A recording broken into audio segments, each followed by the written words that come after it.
In the spring of 1988, the artist Rafael Trénor had a vision while crossing his studio, a huge sphere with a cube at its heart. 2 steps later, he realized bewildered that this sphere was the Earth.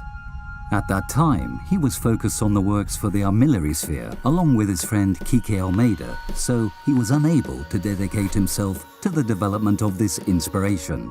2 years later, he was able to devote himself completely to that idea, developing it, delving deep into it, and above all, learning from its immense wealth.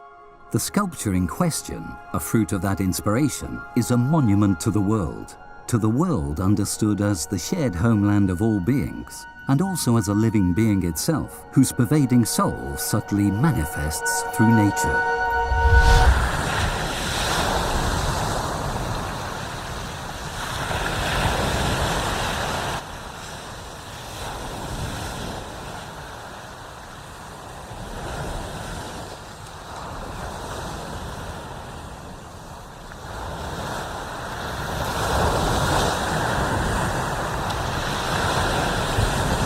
The monument, the soul of the world, is formed by the 2 fundamental solid shapes of geometry, the sphere and the cube. The sphere of planet Earth and an enormous cube supposedly inscribed in its interior.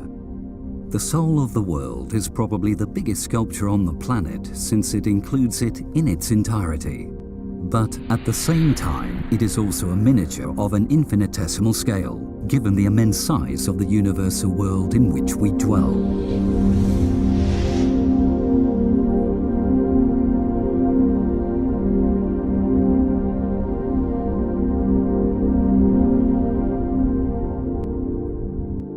Sphere and cube have always symbolized heaven and earth, and broadly speaking, all kinds of dualities. Masculine and feminine, yang and yin, night and day. The assembly of these 2 powerful geometric shapes generates a new unifying symbol. This is what Jung calls the emblems that harmonically reconcile the 2 opposites or complementary entities. It is therefore a symbol of integration, fraternity, and peace. But in addition, among the Platonic solids that represent the 4 elements, earth, air, fire, and water, the cube is also the symbol of the earth element. Due to this double coincidence, we then thought that the 8 corners had to emerge from land. At first, we tried to choose extraordinary locations for them, but soon we realized that, given the vastness of the oceans, there was no other choice than to obey the natural distribution of seas, islands, and continents. We then invented the Animae Mundi Quaeretur to see what the chances were that the 8 vertices would emerge on solid ground. After an exhaustive research with this rudimentary device, we found out, not without some perplexity, that there was only one plausible combination on the entire planet.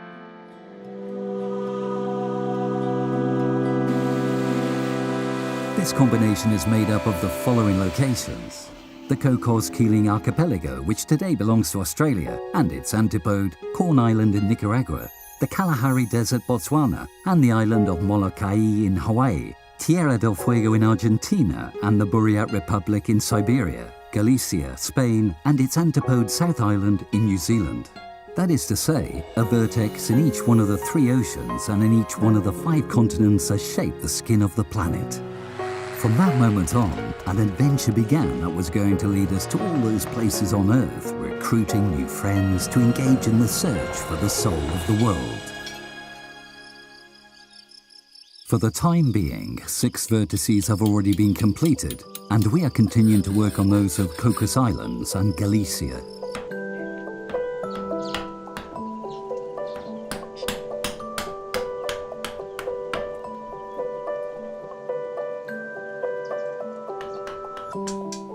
The sculptural works themselves consist of the discovery of the 8 vertices or corners of our cube, which have to be found, excavated, and sculpted in their corresponding 8 sites on the surface of the Earth.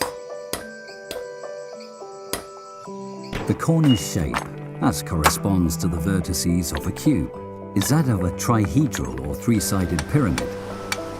Its materials and its scale are those that the place allows.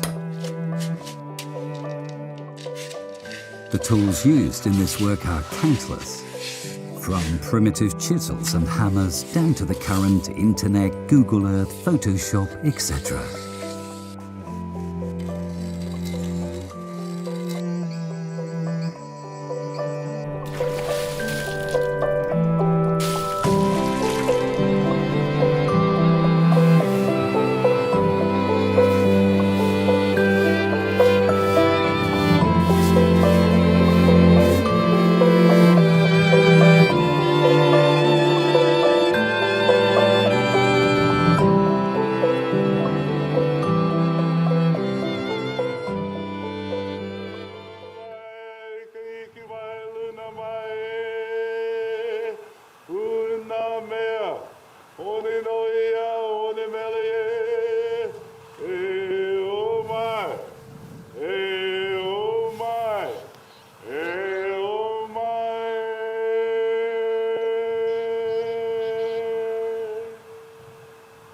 In this project, the unity of the Earth meets with its extremely rich diversity, represented precisely by the 8 locations.